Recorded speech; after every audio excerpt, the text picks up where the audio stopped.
안녕하세요, 2학년 친구들. 우리는 물질의 특성 단원 중에 혼합물의 분리에서 마지막 시간인 재결정과 크로마토그래피에 대해서 공부하도록 하겠습니다. 질산칼륨의 불순물 제거하기에 대해서 알아보도록 하겠습니다. 물 100g에 질산칼륨 50g과 황산구리 1g을 넣고 40도로 가열하여 모두 녹입니다. 이를 0도로 냉각시키면 질산칼륨의 하얀 결정이 석출됩니다. 이를 거름장치로 걸러 질산칼륨을 분리해냅니다. 우리는 질산칼륨에 섞여 있는 황산구리의 불순물을 제거할 수 있습니다.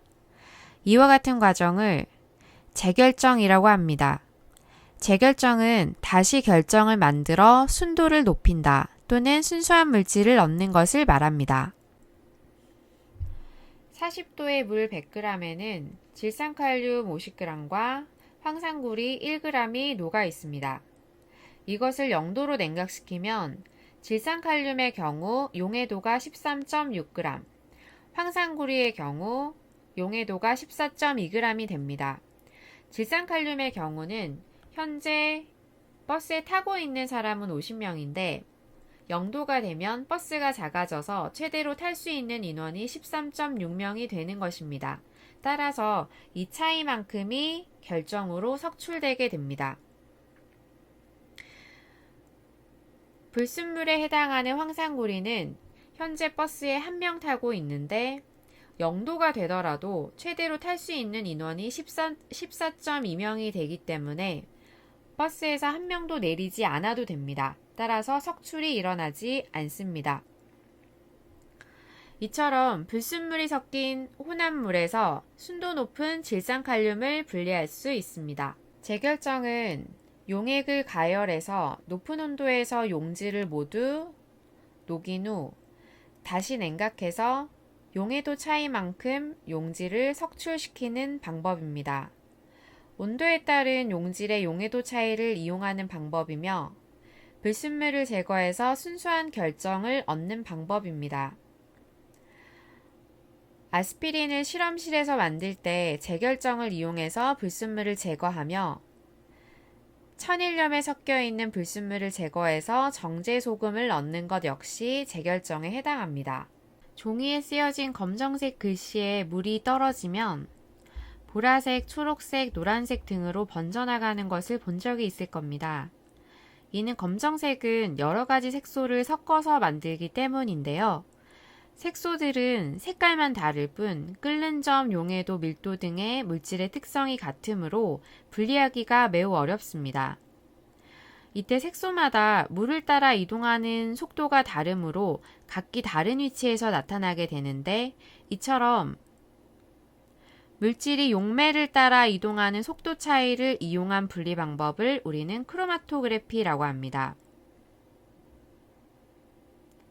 거름종이에 사인펜을 이용해서 색소점을 여러 번 찍습니다. 그리고 거름종이의 한쪽 끝을 물에 담그게 되면 물의 이동 속도에 따라 색소는 다른 위치에 나타나게 됩니다.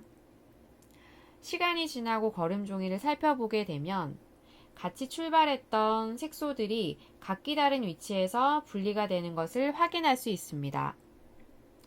검은색 사인펜을 이루는 색소들이 다른 위치에 나타난다는 것을 우리는 눈으로 확인할 수 있습니다. 크로마토그래피는 성분 물질과 용매와의 인력, 그리고 성분 물질과 종이와의 인력 두 가지가 작용하게 되는데 만약에 성분 물질이 용매와의 인력이 크다면 이 물질은 용매를 쫓아서 굉장히 빠른 속도로 이동하게 됩니다.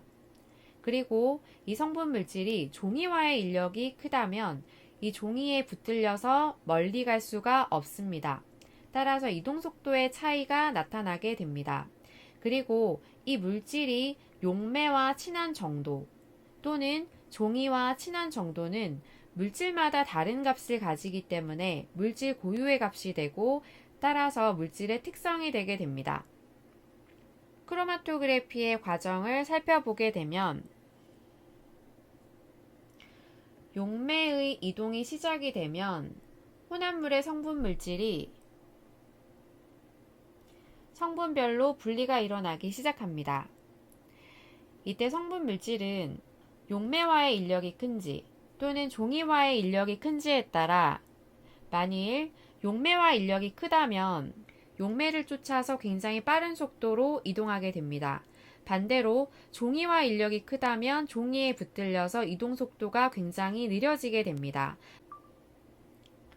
크로마토그래피의 결과를 분석해 보면 A, C, E의 경우는 최소 하나의 성분을 가지는 순물질로 예상할 수 있습니다. B와 D의 경우는 최소 두 가지의 성분을 가지는 혼합물이며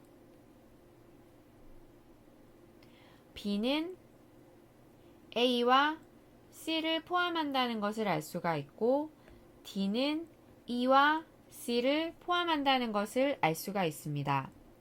그리고 용매에 따른 이동 속도는 C가 가장 빠르고 그 다음 A, 그 다음에 E라는 것을 알 수가 있습니다.